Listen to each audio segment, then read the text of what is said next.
Nunca imaginé que el momento en que por fin compré mi primera casa terminaría con mi madre llorando al teléfono y con mi padre diciéndome que había olvidado de dónde venía.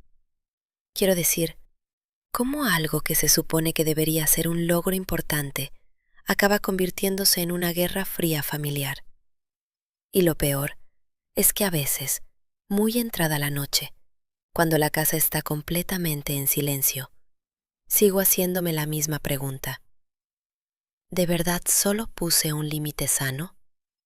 ¿O les rompí el corazón a mis padres? Hace 3 años compré mi primera vivienda. Incluso ahora, solo decirlo en voz alta me sigue provocando una mezcla extraña de orgullo e incredulidad. Mientras crecía, tener una casa propia siempre me parecía una de esas metas de adulto reservadas para otras personas. Personas que tenían la vida resuelta. Personas que sabían perfectamente lo que hacían. Yo no era una de esas personas. Crecí en una familia española de clase media bastante normal. Mis padres trabajaban duro. Mi padre echaba muchas horas y mi madre siempre se ocupaba de que la casa funcionara como un reloj. No éramos ricos, ni mucho menos, pero se aseguraron de que nunca me faltara lo necesario. Pero nadie me regaló nada. Cuando me fui a la universidad, empecé a trabajar casi de inmediato. Empleos a media jornada, chapuzas, encargos, trabajos freelance, cualquier cosa que me ayudara a pagar las facturas y a ir reduciendo la deuda de los estudios. Viví en pisos minúsculos con paredes de papel y tuberías sospechosas. Recuerdo uno en el que la calefacción sonaba como un robot moribundo cada vez que se encendía. Aún así, seguía ahorrando, año tras año, nómina tras nómina, construyendo poco a poco algo que al principio me parecía casi imposible. Así que cuando por fin firmé los papeles de la casa, se sintió irreal. Recuerdo el momento exacto. La agente inmobiliaria deslizó el último documento por la mesa, sonriendo, como si hubiese visto esa escena 100 veces antes. Enhorabuena, me dijo. Me temblaba un poco la mano cuando firmé mi nombre. Cuando entré por primera vez en la casa ya como propietario, el lugar olía ligeramente a pintura fresca y a madera antigua. El suelo crujía un poco bajo mis pies y la luz del sol se derramaba por las ventanas del salón. No era una mansión, ni de lejos, pero era mía. Me quedé de pie en medio del salón vacío durante bastante rato, solo escuchando el silencio.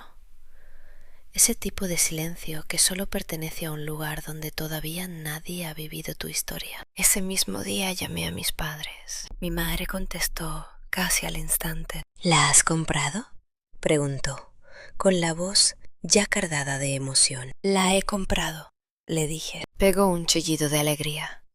Hacía años que no la oía sonar tan feliz. A los pocos segundos mi padre cogió el teléfono y dijo algo que nunca se me va a olvidar. Es un gran logro, me dijo. No todo el mundo llega a eso. Y la verdad, oírle decir eso a él significó muchísimo para mí. En aquel momento pensé que ese instante marcaría el principio de una nueva etapa en nuestra relación. Esa etapa en la que tus padres dejan de verte como a un niño y empiezan a verte como a un adulto. Durante un tiempo, eso fue exactamente lo que sentí. Mis padres viven en otra ciudad, a unas 3 horas en coche, así que cuando vinieron a ver la casa por primera vez, se sintió especial. La primera vez que llegaron, mi madre recorrió cada habitación como si estuviera visitando un museo. ¡Madre mía!, repetía una y otra vez. Mira esta cocina. Mi padre inspeccionó el patio, la línea del tejado, la puerta del garaje, básicamente cada elemento estructural como si estuviera evaluando en secreto todas mis decisiones vitales. Pero al final asintió con aprobación. Buena casa, dijo. Cenamos juntos esa noche. Cociné para ellos y mi madre no dejaba de comentar lo adulto que parecía todo. Los muebles, la decoración, incluso la forma en que tenía organizada la despensa. Se quedaron el fin de semana y sinceramente fue agradable.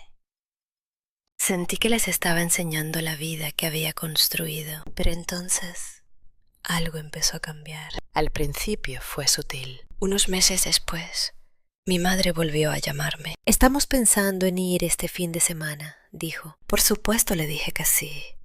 ¿Por qué no iba a hacerlo? Vinieron, se quedaron 2 noches y se fueron el domingo por la tarde, sin problema. Luego volvió a pasar un par de semanas después. Otra visita de fin de semana, luego otra y otra más. Al principio me dije que era normal.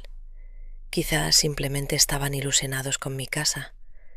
Quizá estaban orgullosos. Pero poco a poco las visitas empezaron a alargarse. En vez de irse el domingo por la tarde, se iban el lunes por la mañana. Luego, el lunes por la tarde. Luego el martes. Mi madre empezó a traer más cosas cada vez que venían. Ropa de más, comida. Una vez incluso se trajo su taza favorita de café desde su casa. Y algo de ese momento se me quedó clavado en la cabeza como una astilla. Porque la gente no lleva su taza personal a un sitio a menos que piense quedarse. Aún así, seguí diciéndome que estaba exagerando. Al fin y al cabo, eran mis padres. Luego llegó el cambio que de verdad empezó a molestarme. La forma en que anunciaban las visitas dejó de sonar como una pregunta. En vez de preguntarme si podían venir, mi madre empezó a decir cosas como: nos pasaremos este fin de semana. Oh, nos quedaremos en tu casa la semana que viene. Como si ya estuviera decidido. Y técnicamente,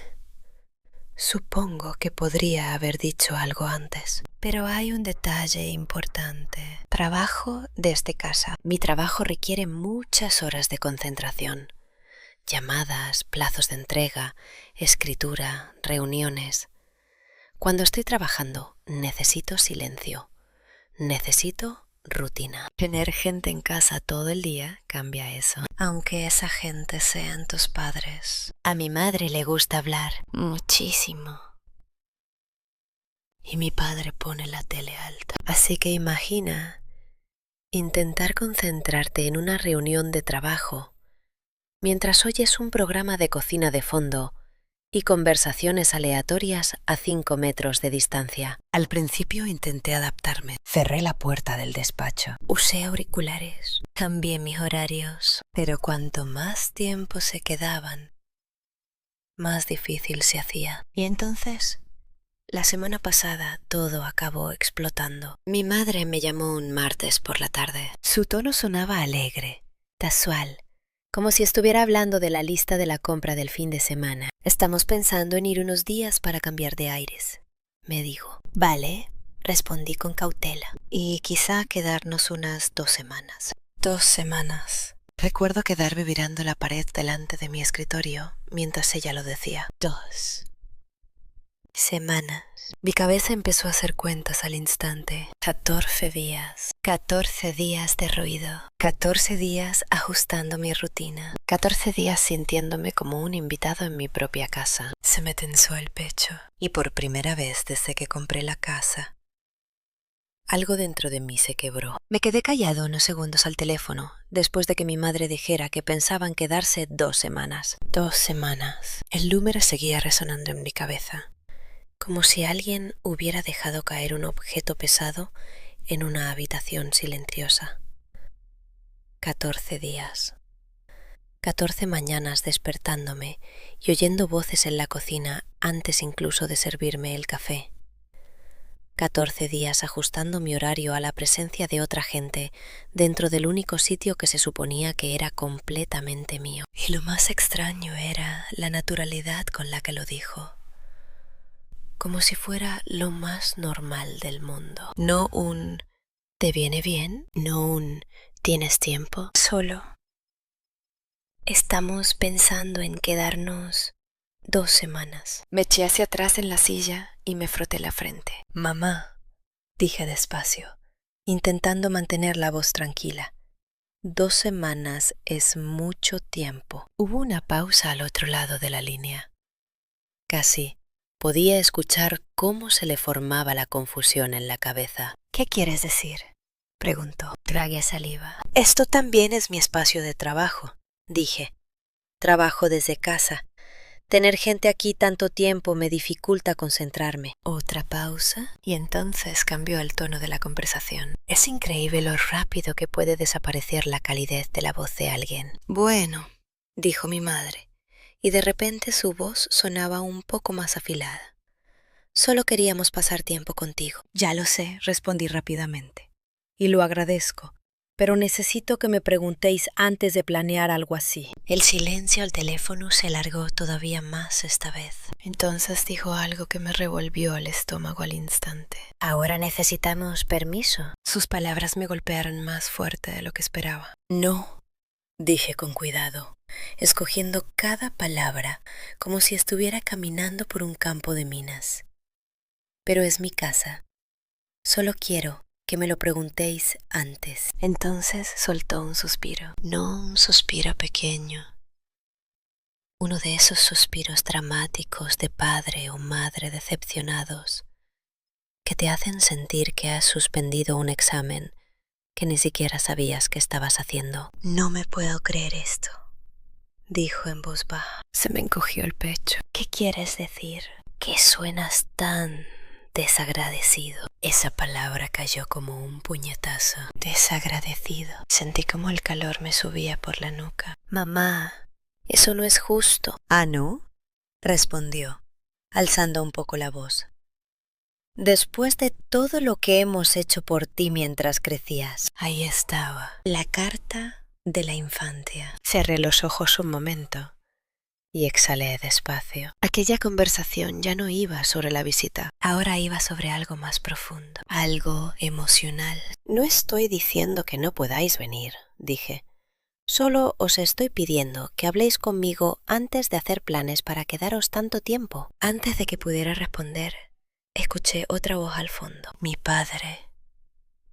¿Qué está pasando?, preguntó. Mi madre debió de poner el teléfono en altavoz, porque de repente la voz de mi padre sonó mucho más cerca. Tu hijo dice que necesitamos permiso para ir a verlo, le dijo. Sentí que el estómago volvía a caerme. Eso no era lo que yo había dicho. Pero una vez que las palabras se retuercen así, es casi imposible deshacer el nudo. Hubo una breve pausa. Luego habló mi padre. ¿Por qué íbamos a necesitar permiso para ver a nuestro propio hijo?, preguntó. Su voz no sonaba enfadada, pero sí firme.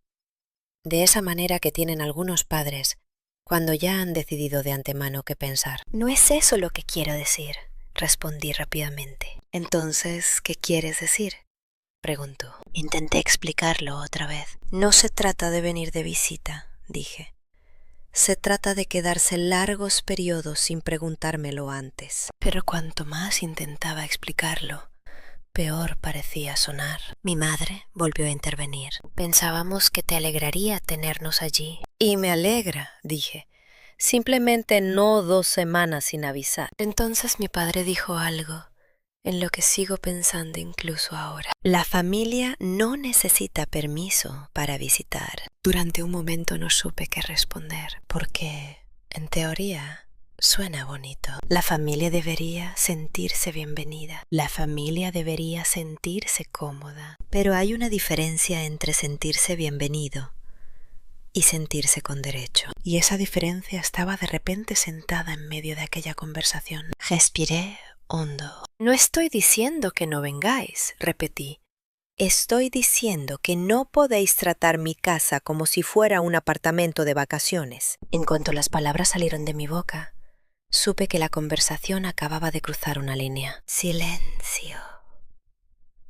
Luego volvió a hablar mi madre, pero esta vez su voz era baja, demasiado baja. Ya veo, dijo. Y de alguna forma eso fue peor que si hubiera gritado. Bueno, continuó un momento después.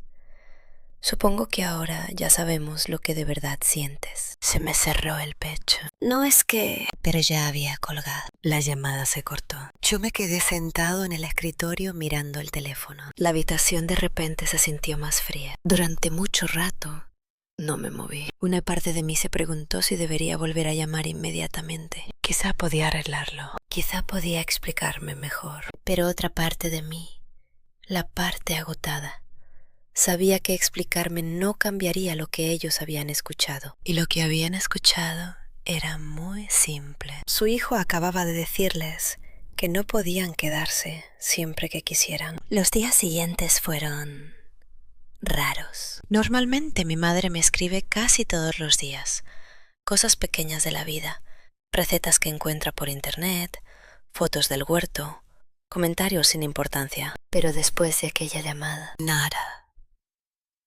Ni mensajes, ni llamadas. Solo silencio. Y el silencio de alguien que normalmente habla mucho puede sentirse incluso más fuerte que el ruido de verdad. Al tercer día empecé a preguntarme si me había pasado. No dejaba de reproducir la conversación en mi cabeza. Quizá soné demasiado seco. Quizá debería haber dicho que sí. Quizá debería haber dejado que se quedaran. Pero cada vez que imaginaba 2 semanas enteras con ellos viviendo en mi casa otra vez, esa misma presión me volvía al pecho. Se suponía que este era mi espacio. Mi casa. El lugar donde por fin podía respirar. El viernes por la noche, bastante tarde, el teléfono por fin vibró. Era mi padre. Solo un mensaje breve. Estamos muy decepcionados contigo. Eso era todo. Sin explicación, sin conversación. Solo eso. Me quedé mirando la pantalla durante mucho rato. Es extraño como una sola frase de tus padres puede hacerte sentir que vuelves a tener 12 años, como si de algún modo hubieras hecho algo terriblemente mal. Dejé el teléfono sobre la encimera de la cocina y me apoyé en ella. La casa estaba completamente en silencio, sin televisión, sin voces, sin pasos, solo quietud.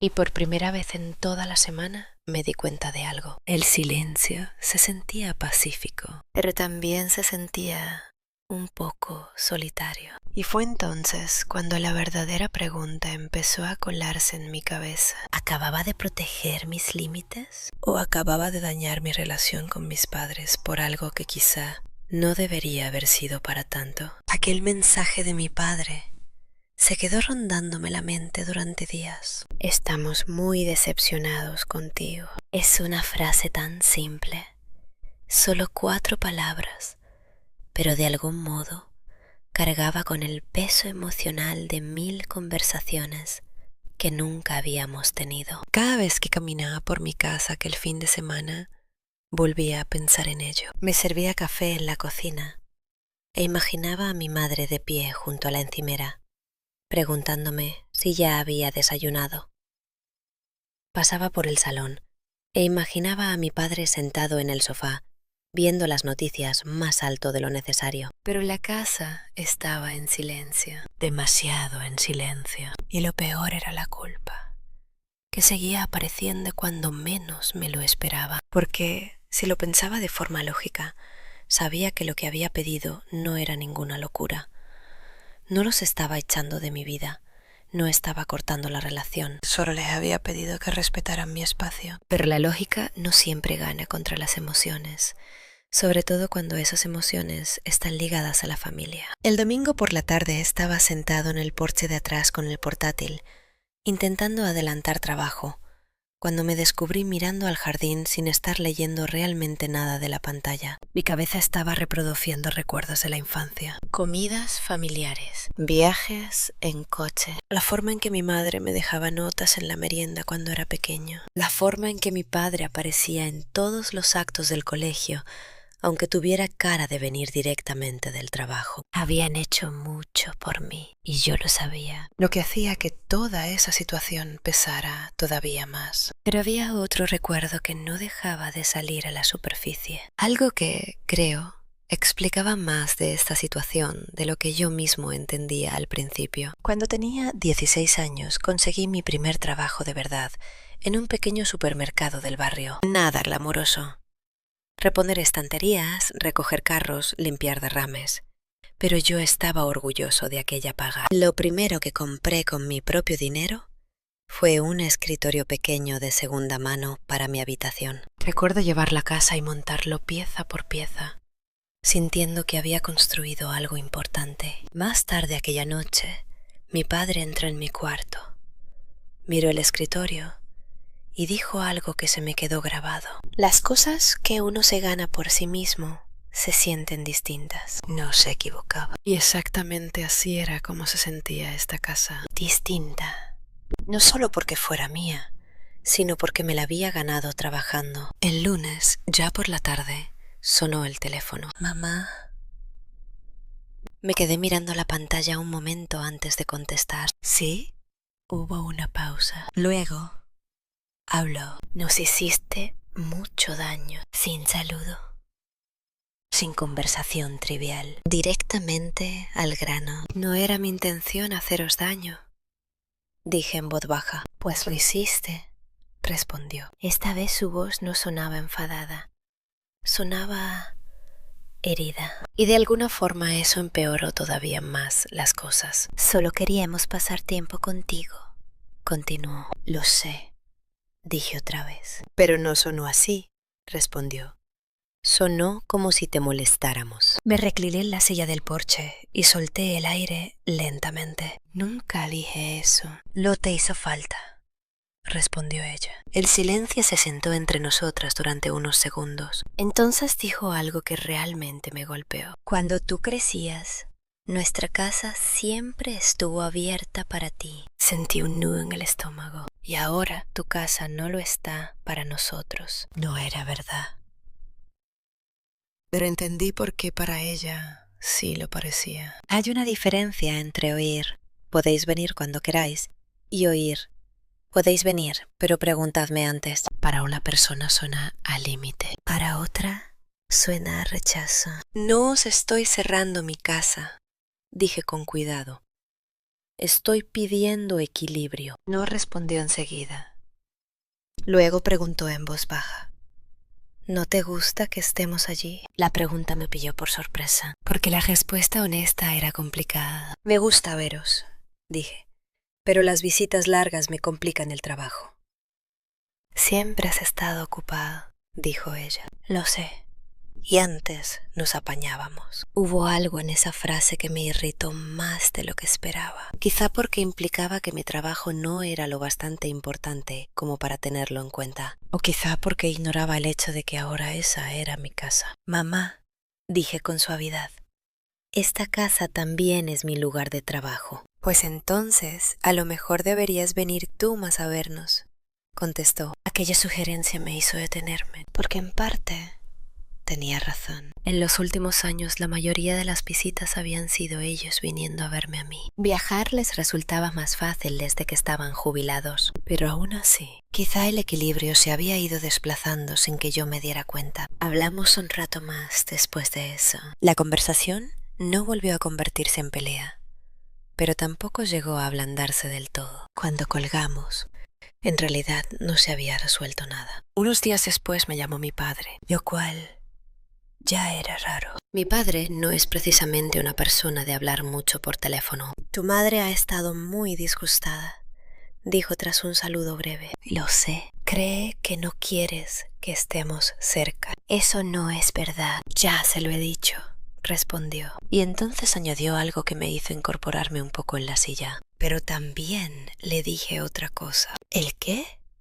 Que esta casa significa algo para ti. No dice nada. Siguió hablando. Has trabajado mucho por ella. Hubo una pausa. Y quizá nosotros nos acomodamos demasiado. Eso era lo más parecido a una disculpa que mi padre me había dado en toda mi vida. Y curiosamente, significó mucho para mí. Pero entonces añadió una frase más. Aún así, podrías haberlo dicho mejor. Solté una pequeña risa. Sí, admití. Probablemente. Hablamos unos minutos más de cosas normales, del tiempo, de unas reparaciones en casa, de tonterías. Antes de colgar, dijo otra cosa. Seguiremos yendo, ya lo sé, pero preguntaremos antes. Y por primera vez en 2 semanas, la tensión en mi pecho se aflojó. Ahora la casa vuelve a estar en silencio. A veces mis padres vienen un fin de semana. A veces voy yo a verlos. El equilibrio no es perfecto, pero es mejor. Y de vez en cuando sigo pensando en aquel momento al teléfono en que todo estuvo a punto de romperse. Todavía sigo intentando procesar todo esto. ¿Qué habrías hecho tú en mi lugar? Déjamelo en los comentarios. Y si quieres escuchar más historias de mi vida, suscríbete.